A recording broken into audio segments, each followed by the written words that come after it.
Hi everyone, welcome you all to our YouTube channel mister Neel maths. स्वागत करता हूं आप सभी लोगों का आपके अपने इस YouTube channel mister Neel maths में। आशा करता हूं आप लोग बहुत ही अच्छे होंगे और आप अपनी पढ़ाई बहुत ही अच्छे से कर रहे होंगे। जो लोग इस चैनल पर नए हैं प्लीज़ चैनल को सब्सक्राइब ज़रूर कर लें। तो चलिए शुरू करते हैं आज का ये सेशन। आज का हमारा चैप्टर नंबर 3 है मैथ्स का, pair of linear equation in 2 variable. बहुत ही सिंपल टॉपिक है, बस थोड़ा सा ध्यान देने की ज़रूरत है। तो चलिए हम शुरू करते हैं। जो pair of linear equation in 2 variable है, इसमें सबसे पहले हम समझेंगे लीनियर इक्वेशंस क्या होते हैं। पिछली क्लास में हमने पॉलिनॉमियल समझा था ना। पॉलिनॉमियल में हम लोगों ने समझा था लीनियर क्या होता है, क्वाड्रेटिक क्या होता है, ये सब समझे थे। अब इसमें क्या है, लीनियर इक्वेशन। तो लीनियर इक्वेशन क्या होता है? जो लीनियर इक्वेशन होता है, लीनियर इक्वेशन एक एल्जेब्रिक एक्सप्रेशन होता है। ठीक, एल्जेब्रिक एक्सप्रेशन होता है जिसमें जो वेरिएबल होता है, वेरिएबल का जो डिग्री होता है वो 1 होता है। For example ax plus B equal to 0, ये हमारा क्या है, एक एल्जेब्रिक एक्सप्रेशन है जिसमें देखो जो वेरिएबल है x, a और b क्या है, कांस्टेंट टर्म है या कोफिशिएंट बोल सकते हैं। a is the coefficient of x and b will be constant term. तो जो यहाँ पे x है वेरिएबल हो गया, जो x के पावर 1 है तो ये 1 क्या हो गया, हमारा डिग्री हो गया। मतलब जिस भी एल्जेब्रिक एक्सप्रेशन में कोफिशिएंट जो वेरिएबल होता है, वेरिएबल के पावर में जो डिग्री पावर 1 होती है डिग्री, उसी को हम क्या बोलेंगे, लीनियर इक्वेशन। अब लीनियर इक्वेशन इन 2 वेरिएबल, अब देखो यहाँ पे क्या है, सिर्फ 1 x ही है, मतलब ये क्या है, 1 वेरिएबल हो गया है ना। 1 वेरिएबल का मतलब जिसमें सिर्फ जिस इक्वेशन में एक ही वेरिएबल हो। जैसे यहाँ पे x की अलग अलग वैल्यू रख सकते हैं, वो वैल्यू वेरिएबल हो सकती है, इसलिए यहाँ पे x क्या हो गया, हमारा 1 वेरिएबल। अब यहाँ पे 2 वेरिएबल की बात करी जा रही है, तो 2 वेरिएबल के लिए हमारा क्या हो जाएगा, एक ही इक्वेशन में 2 वेरिएबल होंगे। For example ax plus B Y plus C equal to 0। तो यहाँ पे देखो क्या है, यहाँ पे x है और y है। ठीक, तो यहाँ पे c क्या है, c हमारा कांस्टेंट टर्म है। ठीक, c हमारा कांस्टेंट टर्म हो गया। यहाँ पे ax प्लस बी वाई क्या हो गया, हमारा क्या हो गया, ये टर्म्स हो गए जिसमें y और x क्या है, अलग अलग वेरिएबल है। मतलब एक वेरिएबल ये हो गया और एक वेरिएबल ये हो गया, मतलब 2 वेरिएबल हो गए। तो हमारा एक ही लीनियर इक्वेशन में ax plus B Y plus C में x and y are 2 variables, है ना। x and y are 2 variables, a b c हमारा क्या है, ये हमारा कांस्टेंट। c तो हमारा क्या हो गया, c हमारा क्या हो गया, कांस्टेंट हो गया।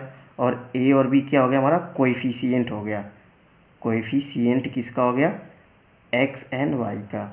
अब यहाँ पे एक कंडीशन और बनता है, वो कंडीशन क्या होता है, यहाँ पे जो हमारा ax plus B Y plus C equal to 0 है, यहाँ पे कंडीशन ये बनता है कि हमारा a 0 नहीं होना चाहिए और b 0 नहीं होना चाहिए। क्यों ऐसा कंडीशन नहीं होना चाहिए, क्योंकि अगर a 0 हो गया और b 0 हो गया तो हमारे पास क्या बचेगा, जब a 0 हो जाएगा तो ये 0 हो गया और b 0 हो गया तो ये टर्म 0 हो गया। तो 0 प्लस c बराबर 0, तो हमारे पास कुछ बचा नहीं, हमारा क्या, ये इक्वेशन बना ही नहीं।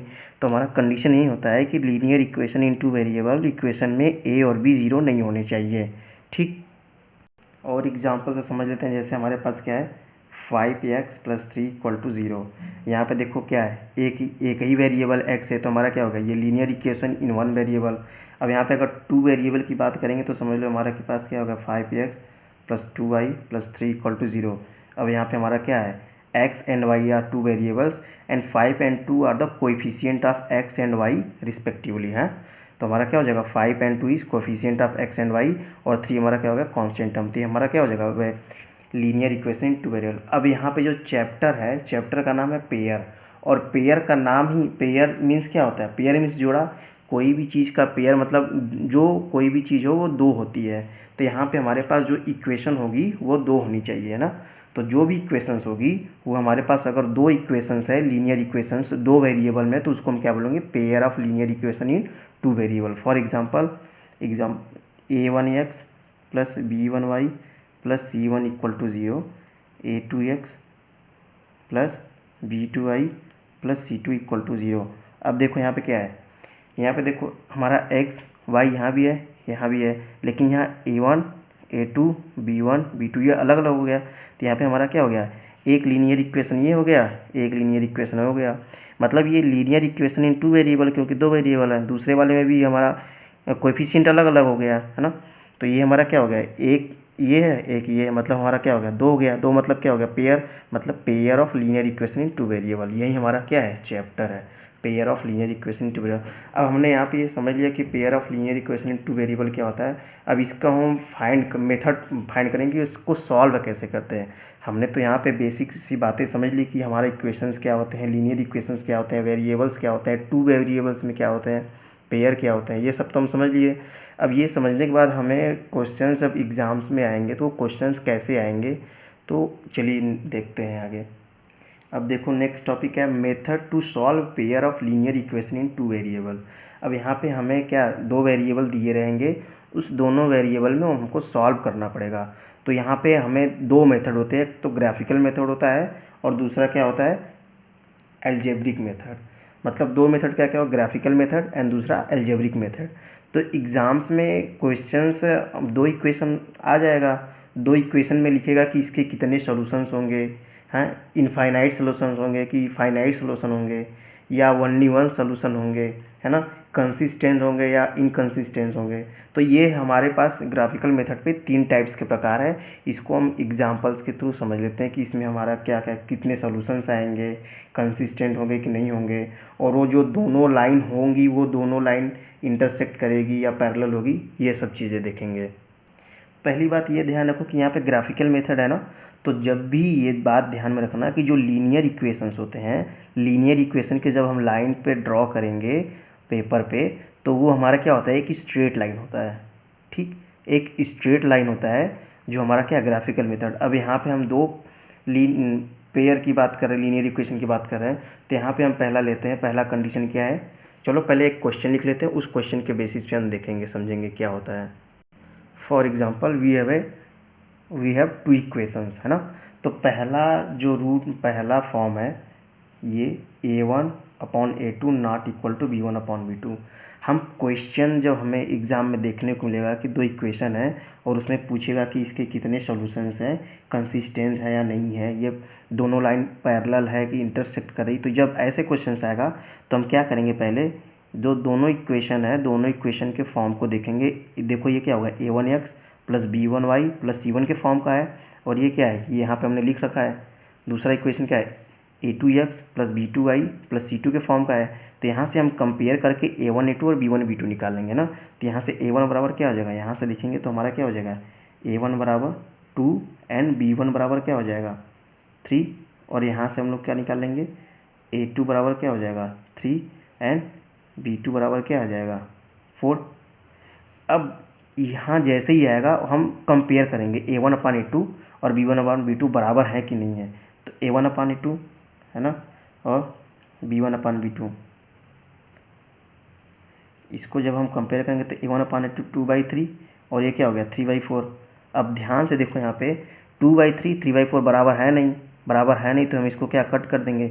जब ये बराबर नहीं तो हमारा क्या, कौन सा फॉर्म बन गया, ये फॉर्म। जैसे ये फॉर्म, जब भी इक्वेशन में हमारा ये फॉर्म बन जाए कोई भी क्वेश्चंस में, A1/A2 not equal to B1/B2, तो यहाँ पे ये समझना कि इसके कितने सोल्यूशंस होंगे। तो ये समझना कि पहले तो ये दोनों लाइन एक दूसरे को इंटरसेक्ट करेगी, है ना।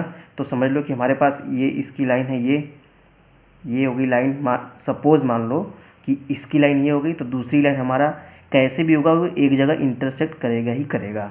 तो हमारा लाइन क्या हो जाएगा, इंटरसेक्टिंग। ठीक, दोनों लाइन क्या करेगा, एक दूसरे को इंटरसेक्ट करेगा। और दूसरा कंडीशन क्या होगा, इसके ओनली वन सोल्यूशन होंगे। क्यों, क्योंकि ये एक ही पॉइंट पे कट कर रहा है ना, दोनों लाइन एक ही पॉइंट पे कट कर रहा है, तो इसके क्या होगा, ओनली वन सोल्यूशन, है ना। ऐसे क्वेश्चन दे देगा, जैसे एक क्वेश्चन दे देगा और चार ऑप्शन दे देंगे कि इसके कितने सोल्यूशन है, इनफाइनाइट सोल्यूशन है, ये पैरेलल होंगे कि इंटरसेक्ट करेंगे, तो ऐसे दे देगा ना। और तीसरा क्या होगा, ये कंसिस्टेंस होगा, कंसिस्टेंट। ठीक, तो ये हमारा क्या होगा, पहला कंडीशन हो गया। दूसरे कंडीशन क्या है, दूसरा कंडीशन क्या है, if A1/A2 equal to B1/B2 equal to C1/C2। मतलब हमारे पास जैसे दो इक्वेशन दे दिया, मान लो ये इक्वेशन है, इसमें A1/A2 B1/B2 C1/C2, अगर ये तीनों इक्वल है तब हमारा कंडीशन क्या बनता है, तब हमारा कंडीशन ये बनता है कि वो क्या होगा, कोइंसिडेंट लाइन होगा, है ना, इंटरसेक्ट नहीं करेगा, दोनों लाइन एक दूसरे पे कोइंसिडेंट कर देंगे। फॉर एग्जांपल हम लोग एक 2x + 3y + 4 equal to 0, 4x + 6y + 8 equal to 0, तो हम क्या करेंगे, मान लो ये क्वेश्चन हमें आ गया एग्जाम में ना, और उसमें पूछ दिया कि इसका कंडीशन क्या होगा, मतलब ये इंटरसेक्ट कर रहा है कि पैरेलल है, ये सब अगर देखने को मिलेगा तो हम फटाक से क्या करेंगे, यही जो हमारा जनरल फॉर्म होता है, जनरल फॉर्म से हम कंपेयर करा के A1 A2 निकाल लेंगे और उसको देखेंगे कि बराबर है कि नहीं।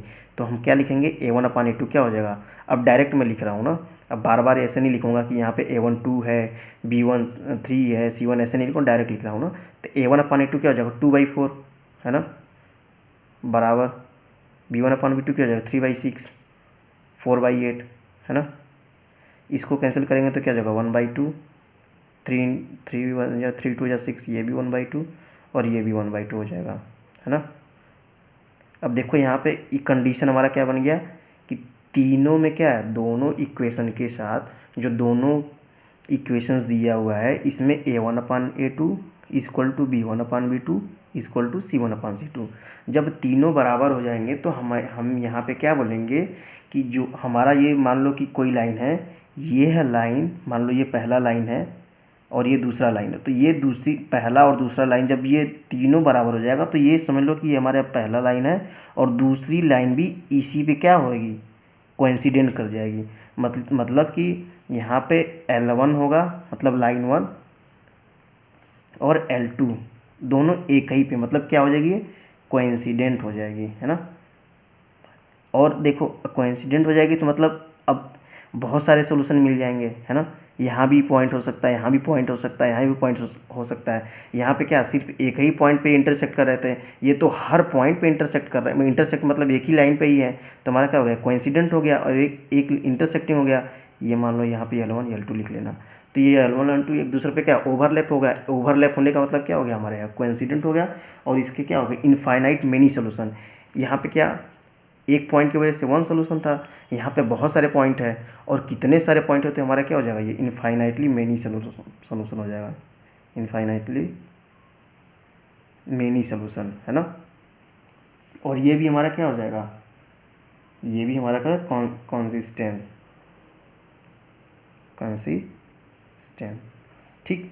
अब तीसरा कंडीशन क्या आता है, दो कंडीशन हम लोग देख लिए, तीसरे कंडीशन में ये आता है कि जब A1/A2 बराबर हो B1/B2 के, बस C1/C2 के बराबर नहीं होता है, तो उस केस में हम क्या देखेंगे, ले लेते हैं एक example, 3x + 2y - 4 equal to 0, 6x + 4y + 9 equal to 0। तो यहाँ से हम A1/A2 निकाल लेंगे तो क्या हो जाएगा, 3/6, B1/B2 क्या हो जाएगा, 2/4, और C1/C2 क्या हो जाएगा, -4/9। अब देखो यहाँ पे क्या, इसको कैंसिल करेंगे तो हमारा क्या हो जाएगा, 3 1 जा 3, 3 2 जा 6, इसको कैंसिल कर, 2 1 जा 2, 2 2 जा 4। अब देखो यहाँ पे ये तो बराबर है, लेकिन ये -4/9 के बराबर नहीं है ना, ये इसके बराबर नहीं है, तो हमारा कंडीशन क्या बन गया, ये वाली कंडीशन बन गई। जब भी ऐसा हो कि जब A1/A2 B1/B2 बराबर हो बट C1/C2 के बराबर नहीं होगा, तो हमारा क्या कंडीशन बनेगा कि ये दोनों लाइन क्या होगी, पैरेलल होगी।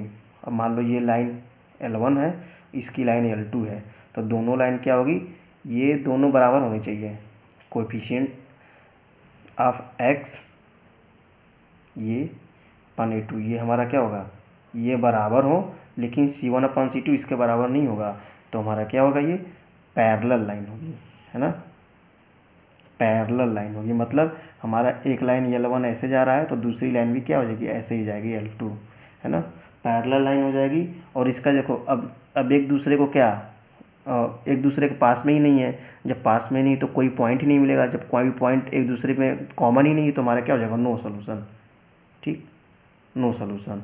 नो सोल्यूशन मतलब इनकंसिस्टेंट, ठीक। तो यहाँ पे हमने क्या, तीनों कंडीशन को अच्छे से समझ लिया। देखो तीनों हो गया हमारा first condition, second condition and third condition, और तीनों में अलग अलग क्या हो गया, ये इंटरसेक्टिंग हो रहा है, ये कोइंसिडेंट कर रहा है, और ये पैरेलल एंड नो सॉल्यूशन है ना। नेक्स्ट मेथड क्या है, नेक्स्ट मेथड है एल्जेब्रिक मेथड। पहले मेथड में हम लोग ग्राफिकल मेथड में पढ़ लिए हैं, अब दूसरे मेथड में हम क्या पढ़ेंगे, एल्जेब्रिक मेथड। एल्जेब्रिक मेथड में 3 मेथड होते हैं, substitution, elimination and cross multiplication. जो टर्म 1 एग्ज़ाम में क्रॉस मल्टीप्लिकेशन नहीं है, सिर्फ 2 हमें पता रहेगा तो हम दोनों से हम क्या निकाल लेंगे, सोल्यूशन निकाल लेंगे उसके, ठीक। तो एग्ज़ाम में तो कुछ भी है, हमें तो ऑप्शन में दिया रहेगा है ना, ऑब्जेक्टिव दिया रहेगा, तो एग्ज़ाम में हम कैसे भी लगा सकते हैं, तो हम तीनों को समझ लेंगे अच्छे से। एग्ज़ाम में कोई सा भी है, कोई भी क्वेश्चन आएगा, हमें जो ईजी लगेगा उससे हम निकाल लेंगे। और थोड़ा सा मैं इंट्रो दे देता हूँ इसके बारे में। ये देखो यहाँ पे क्या है, सब्स्टिट्यूशन मेथड। देखो नाम से क्या है, सब्स्टिट्यूट, मतलब किसी वैल्यू को दूसरे वैल्यू में पुट करना। यहाँ पे अगर 2 इक्वेशन दिया रहेगा एक्स और वाई के फॉर्म में, तो पहले इक्वेशन से हम एक्स या वाई निकाल के दूसरे इक्वेशन में हम सब्स्टिट्यूट कर देंगे, वहाँ से जो एक्स और वाई की वैल्यू आएगी हम उसको सब्स्टिट्यूशन मेथड बोलते हैं। एलिमिनेशन मेथड में क्या होता है, दोनों इक्वेशंस को हम एक साथ सॉल्व करके एक्स और वाई को दोनों में से किसी एक को एलिमिनेट कर देते हैं। दोनों इक्वेशंस में से जब एक वैल्यू को एलिमिनेट कर देंगे तो हमें एक वैल्यू मिल जाएगी, तो जो एक वैल्यू मिलेगी उसे दूसरे किसी इक्वेशन से पुट कर देंगे तो हमारा क्या हो जाएगा, एलिमिनेशन मेथड हो जाएगा। क्रॉस मल्टीप्लिकेशन में हम एक फार्मूला होता है एक्स अपॉन करके होता है, जिसमें हम क्या करते हैं, जब एक्स की वैल्यू निकालते हैं तो एक्स वाले टर्म को भूल जाते हैं और वाई और कांस्टेंट वाले टर्म का क्रॉस मल्टीप्लिकेशन कर देते हैं, ठीक। तो आइए एग्जांपल्स के थ्रू समझते हैं इसको। Suppose we have a pair of linear equation in 2 variable and we have to solve this by substitution method, then what we have to do, देखो अब यहाँ पे जो इक्वेशंस है सब्स्टिट्यूशन मेथड है। अब यहाँ पे क्या करेंगे, हम यहाँ से एक वैल्यू को x या x को y के टर्म में लिख लेंगे या y को x के टर्म में लिख लेंगे, ठीक। दोनों इक्वेशन में किसी को भी चूज़ कर सकते हैं हम ना। तो यहाँ से हम x को निकाल लेते हैं कि यहाँ पे x बराबर क्या होगा, 16 माइनस वाई। यहाँ से हमें मिल गया x बराबर क्या, y उधर चले जाएगा तो 16 माइनस वाई। अब now what we have to do, this x value we have to put in this second value, second equation है ना। तो सेकेंड इक्वेशन क्या है, x minus Y equal to 4। अब हम क्या करेंगे, जो x बराबर 16 माइनस वाई है इसको हम इस वाले में सब्स्टिट्यूट कर देंगे, ठीक। क्या कर देंगे, सब्स्टिट्यूट कर देंगे। यहाँ पे लिख लेंगे substitute the value of x in equation 2। तो क्या हो जाएगा, यहाँ पे x क्या है 16 माइनस वाई, तो यहाँ पे हमारा क्या हो जाएगा 16 माइनस वाई। अब यहाँ पे माइनस वाई है पहले से ही इक्वल टू 4, तो माइनस वाई क्या हो जाएगा, माइनस 2y हो जाएगा है ना, माइनस 2y। अब ये 16 उधर जाएगा तो क्या, 4 माइनस 16 हमारा इक्वल टू माइनस 12, तो ये हमारा कैंसिल हो जाएगा, तो y बराबर क्या हो जाएगा 6 आ जाएगा। अब जब हमारा एक वैल्यू y बराबर 6 आ गया तो हम 1 और 2 किसी भी इक्वेशन में हम पुट कर देंगे। तो यहाँ पे क्या हो जाएगा, put the value of y in any equation है ना। तो हम मान लो इक्वेशन नंबर 2 में पुट कर देते हैं ना, इक्वेशन 2 में पुट करेंगे तो क्या हो जाएगा, x minus Y equal to क्या है 4 है ना। तो यहाँ पे हमारा क्या हो जाएगा, यहाँ पे y बराबर 6 आया तो क्या हो जाएगा x माइनस 6 इक्वल टू 4। तो x बराबर क्या आ जाएगा, माइनस 6 उधर जाएगा तो प्लस हो जाएगा, तो 4 प्लस 6 क्या हो जाएगा 10 है ना। तो हमारा क्या हो जाएगा, y बराबर x बराबर 10, y बराबर 6। तो ये हमारा सब्स्टिट्यूशन मेथड होता है कि सब्स्टिट्यूशन मेथड में हम किसी भी एक इक्वेशन के एक वेरिएबल्स को दूसरे के फॉर्म में निकाल के दूसरी इक्वेशन में उसको पुट कर देते हैं। यही हमारा क्या होता है, सब्स्टिट्यूशन मेथड होता है। बहुत ही सिंपल है ना। एलिमिनेशन मेथड क्या होता है, आइए इसको भी एक एग्जांपल्स के थ्रू समझ लेते हैं। सपोज हमारे पास ये एग्जांपल है 3x plus 4y equal to 10, दूसरा है 2x minus 2y equal to 2। अब इसमें क्या है, एलिमिनेशन, एलिमिनेट करना, मतलब किसी भी x या y को एलिमिनेट करना है ना। तो एलिमिनेट करने के लिए हम क्या करेंगे, यहाँ पे देखो x है, यहाँ पे y है, तो हम एलिमिनेट करने के लिए क्या करेंगे, हम ऐसा इसको प्लस या माइनस करेंगे कि हमारा एक टर्म जो एक वेरिएबल वो एलिमिनेट हो जाए। तो यहाँ पे देखो क्या है, +4 है, यहाँ पे -2i है। तो हम क्या करेंगे, ये मान लो इक्वेशन नंबर 1 हो गया, इक्वेशन नंबर 2 हो गया।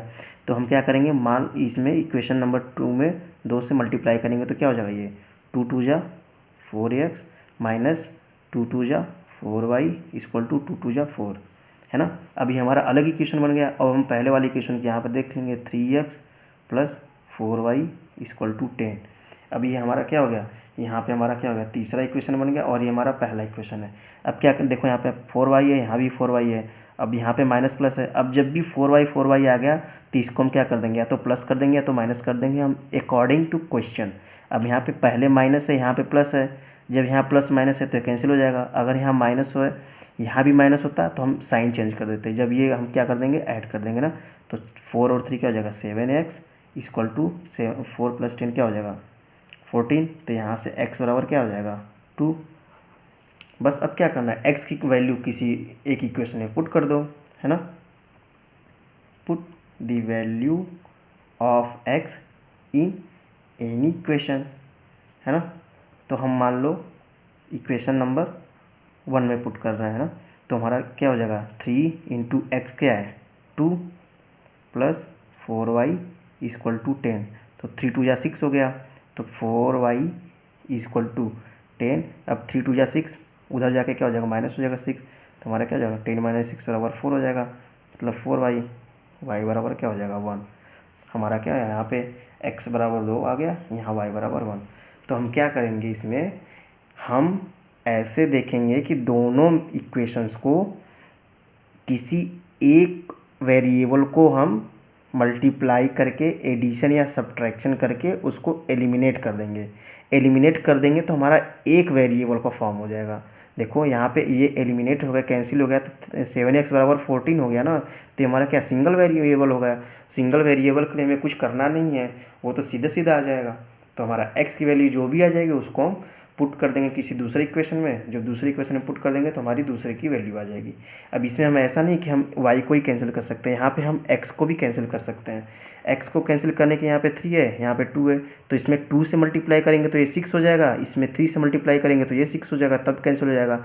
लेकिन जब मल्टीप्लाई करेंगे तो इसमें 2 से करेंगे तो सब में 2 से करेंगे, और इसमें 3 से करेंगे तो सब में 3 से करेंगे, है ना। मतलब x वेरिएबल में भी, y में भी और कांस्टेंट वाले में भी, ठीक। अब आइए क्रॉस मल्टीप्लिकेशन देख लेते हैं। सपोज़ हमारे पास क्वेश्चन है, 2 इक्वेशंस दिया हुआ है ना, 2 वेरिएबल में x y वेरिएबल, 2 वेरिएबल में हमें क्वेश्चंस दिया हुआ है, हमको क्रॉस मल्टीप्लिकेशन में निकालना है। हालांकि ये टर्म 1 के एग्ज़ाम में तो आएगा नहीं, लेकिन टर्म 2 में आ सकता है, इसलिए हम थोड़ा सा बेसिक देख लेते हैं इसका, है ना। तो क्रॉस मल्टीप्लिकेशन में क्या करेंगे, फॉर्मूला होता है x, यहाँ पे लिख लेंगे y अपॉन इक्वल टू 1, ठीक। हम ऐसे बना लेंगे।